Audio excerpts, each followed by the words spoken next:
میں نے تعارف یہ کرانا ہے کہ سلسلہ نقش بند میں جو امام جعفر صادق کا نام آتا ہے، یہ امام جعفر صادق ہیں کون؟ اور نقش بندی مولا علی کے نام پر کیوں مچلتے ہیں اور جناب ابو بکر صدیق کی منقبت بار بار کیوں پڑھتے ہیں؟ امام جعفر صادق کی ہستی وہ ہیں جن کے والد کا نام ہے محمد الباقر، والدہ کا نام ہے ام فروا۔ اب اس نسب کو آگے چلانا ہے۔ جعفر صادق کے والد ہیں امام محمد باقر، امام محمد باقر کے والد ہیں امام زین العابدین،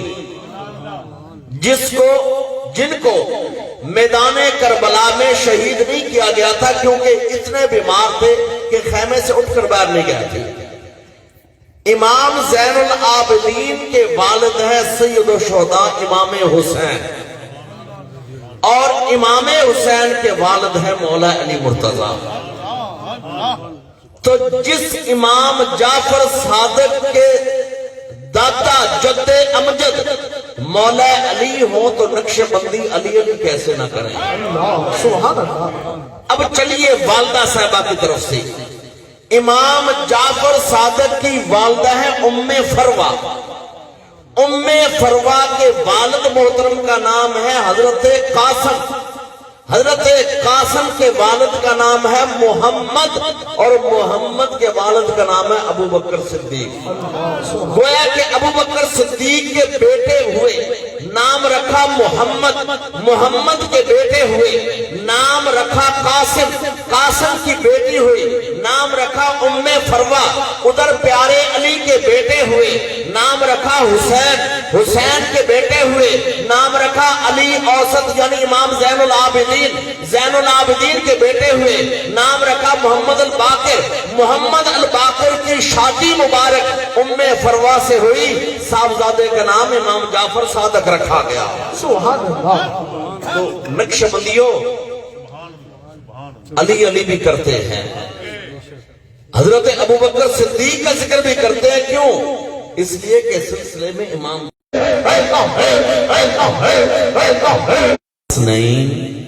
اذ ہما فی الغار، وہ دو میں سے ایک، کون؟ یعنی ابو بکر صدیق۔ اذ ہما فی الغار، جبکہ وہ دونوں تھے غار میں، یعنی غار میں کون تھے؟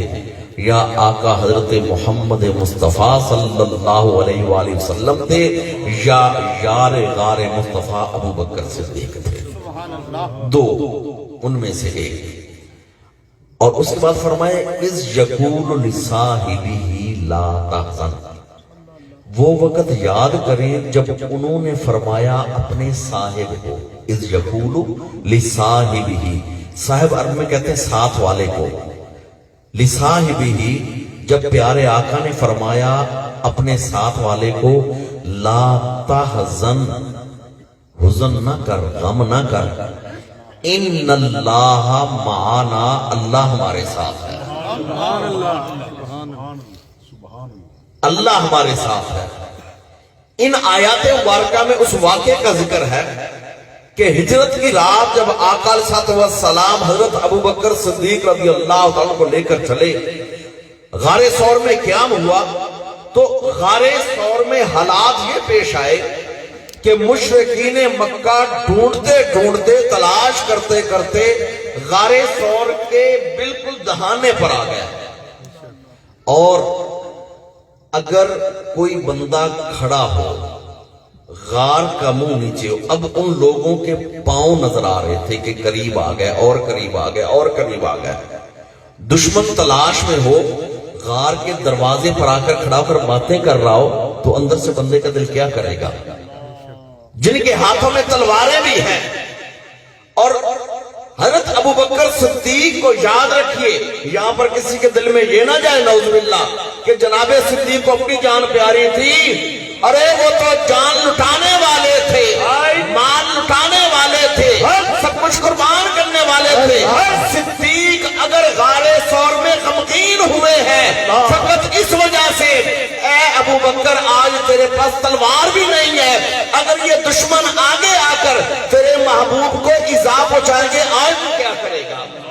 صرف سرکار کی وجہ سے ان کے اوپر غم کے آثار آئے، اور حتیٰ کہ غار ثور کے دروازے پر جو باتیں انہوں نے کی، مشرکین نے کیا کی، کچھ کہتے ہیں کہ اس غار میں دیکھ لے تھوڑا سا نیچے ہو کر، دوسرے کہتے ہیں کہ غار کے دہانے پر ڈور مکڑی کہتے ہیں، مکڑی نے جالا بنایا ہوا ہے اور جنگلی کبوتر نے چند تنکے رکھ کر انڈا دیا ہوا ہے اور کبوتر بیٹھا ہوا ہے، دوسرے کہتے ہیں پاگل اندر کیا دیکھنا ہے، جس کے دہانے پر مکڑی کا جالا ہو مطلب بڑی دیر ہو گئی اندر گزرا کوئی نہیں ہے،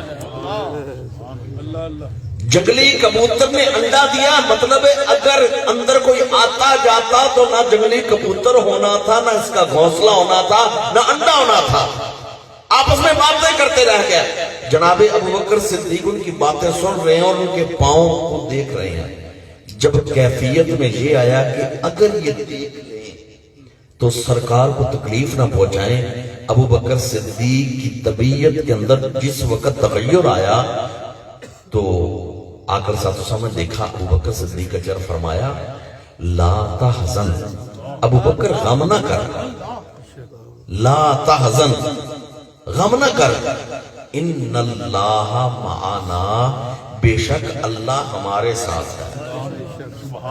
معنا کا صیغہ ہے جمع کا، اگر صرف اکیلے آقا صلی اللہ علیہ وسلم اپنی طرف نسبت فرماتے تو الفاظ ہونے تھے ان اللہ معی، اللہ میرے ساتھ ہے، حضور نے فرمایا ان اللہ معنا، اللہ ہمارے ساتھ ہے۔ اور پھر اسی طرح ہوا کہ باوجود غار کے قریب آنے کے دیکھ نہ سکے، اس وجہ سے حضرات علماء فرماتے ہیں کہ ہر صحابی کا مقام تو بہت ہے، لیکن صحابیت کی نص قطعی یعنی قرآن کی آیت سے جو صحابیت ثابت ہے وہ ابو بکر صدیق کی ثابت ہے، قرآن کی آیت سے۔ کیوں؟ اس لیے فرمایا یقول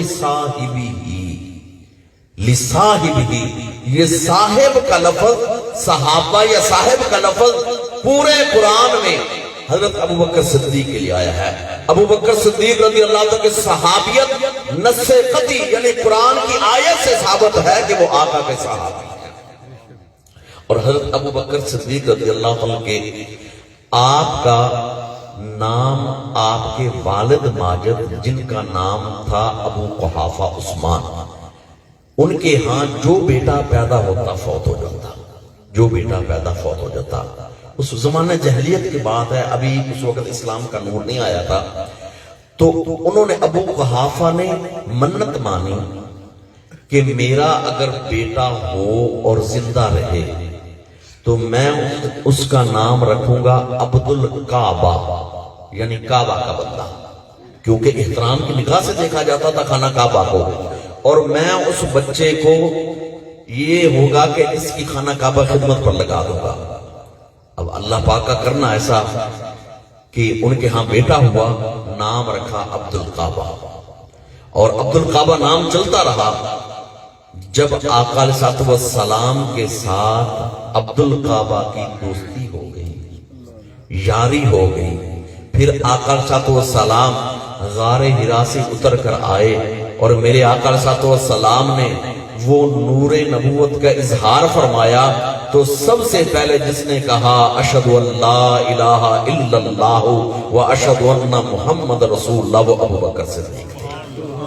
اب نام تھا عبد الکعبہ، حضور نے فرمایا آج سے نام عبد الکعبہ نہیں، تیرا نام ہے عبداللہ۔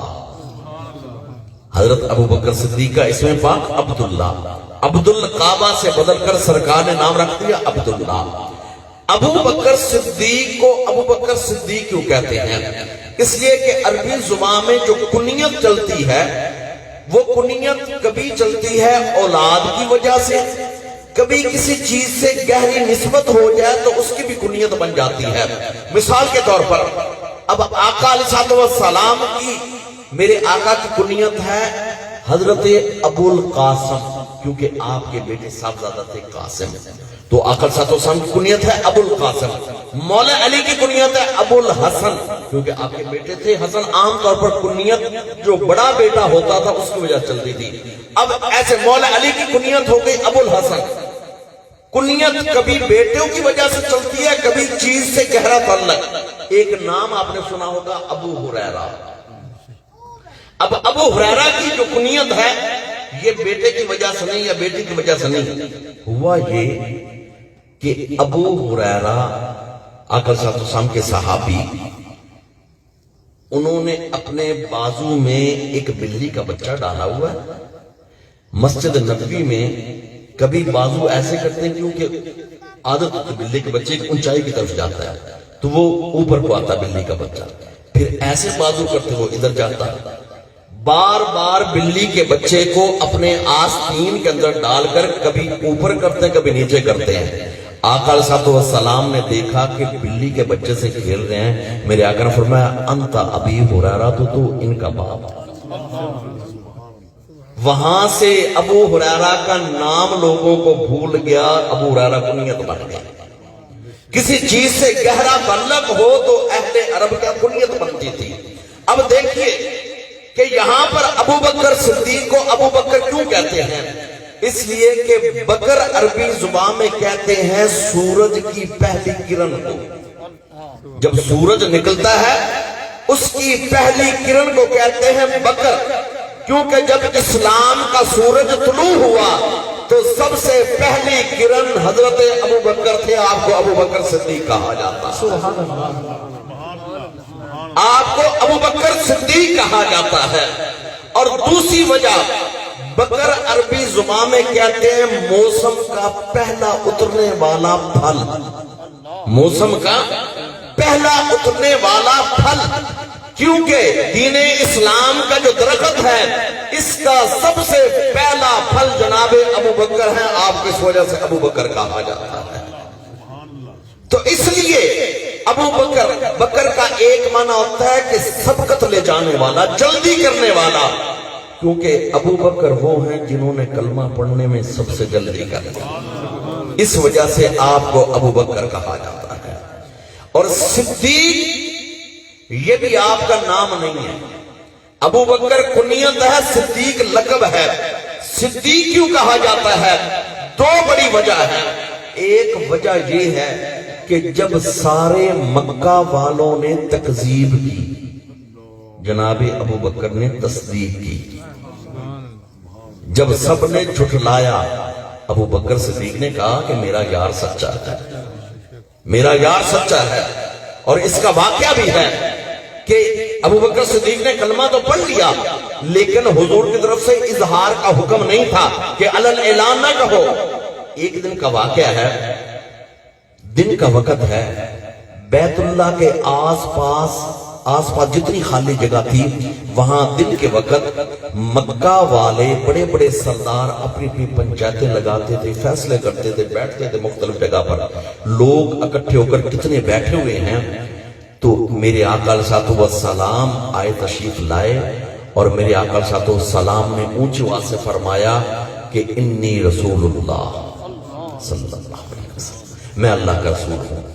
ایک بدبخت کھڑا ہوا مشکوں میں سے اور اٹھ کر نعوذ باللہ کہتا ہے کذبتا، کہ آپ نے جھوٹ بولا ہے۔ دوسرا ایک کھڑا ہوتا ہے نوجوان، اس نے بھی الفاظ گستاخی کے بولے، کذبتا یا محمد، نعوذ باللہ آپ نے جھوٹ بولا ہے۔ تین چار آوازیں یکے بعد دیگرے آئیں، کذبتا کذبتا کذبتا۔ تو اتنی دیر میں ایک نوجوان کھڑا ہوتا ہے اور اونچی آواز سے کہتا ہے صدقتا یا رسول اللہ، اونچی آواز سے کہتے ہیں صدقتا یا رسول اللہ، رسول اللہ۔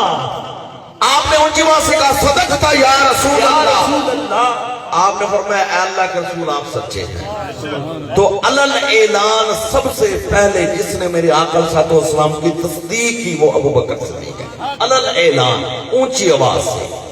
اس وجہ سے آپ کو صدیق کہا جاتا ہے۔ دوسری وجہ صدیق کہنے کی کہ جس وقت معراج والا واقعہ پیش آیا، کیونکہ معراج والا واقعہ معجزہ کوئی بھی ہو، میں اکثر کہتا ہوں عقل سے ہر معجزہ بہت اونچا ہوتا ہے. اگر کوئی بندہ بھی کہے کہ میں عقل کے ترازو پر معجزے کو یا کسی کرامت کو تول لوں تو اس کا ترازو بہت ہی نیچے رہ جائے گا، کرامت اور معجزہ بہت ہی اوپر چلا جاتا ہے. کسی بھی معجزے کو عقل کے ترازو پر تولا نہیں جا سکتا. تو بالخصوص معراج والا معجزہ، وہاں پر تو عقل بھی پیچھے رہ گئی، وہاں پر تو چاند بھی پیچھے رہ گیا، سورج بھی پیچھے رہ گیا، تکوینی جتنے بھی سارے کام ہی پیچھے رہ گئے. وہاں پر تو مقام مصطفیٰ بہت آگے چلا گیا، اور تو اور نوریوں کا سردار بھی پیچھے رہ گیا، نوریوں کا سردار بھی پیچھے رہ گیا. اب معراج والا واقعہ تفصیلاً سارا پیش آیا. میرے آقا علیہ الصلوۃ والسلام آئے، تشریف لائے. آقا علیہ الصلوۃ والسلام نے صبح اب ان کے سامنے واقعہ بیان کیا. جو سنتا گیا، کیونکہ وہ لوگ تو پہلے ہی منکر تھے، اور اسی لیے شیخ سعدی فرماتے ہیں کہ دوست کی آنکھ برائی نہیں دیکھتی، دشمن کی آنکھ اچھائی نہیں دیکھتی. دشمن تو پہلے تھے تو ان کو بات مل گئی، بھلا یہ کیسے ہو سکتا ہے کہ رات کا تھوڑا سا حصہ جس میں سفر ان وقتوں میں چند کلومیٹر بھی نہ ہو سکے، اور ان کے نبی یہ کہتے ہیں کہ میں رات کے تھوڑے سے حصے میں مکہ المکرمہ سے فلسطین، مسجد اقصی، بیت المقدس، وہاں 1,24,000 انبیاء کے ساتھ ملاقات، نماز اور ان کے خطبے، پھر اس کے بعد آسمانوں کی سیر، 7 آسمانوں سے گزرتے ہوئے، اس کے بعد سدرۃ المنتہا، عرش مولا، لامکان، یہ ساری چیزیں یہ کیسے ہو سکتا ہے؟ کیونکہ عقل سے تو بہت بلند و بالا تھا. منکر تو پہلے ہی تھے لیکن ان کو بات مل گئی.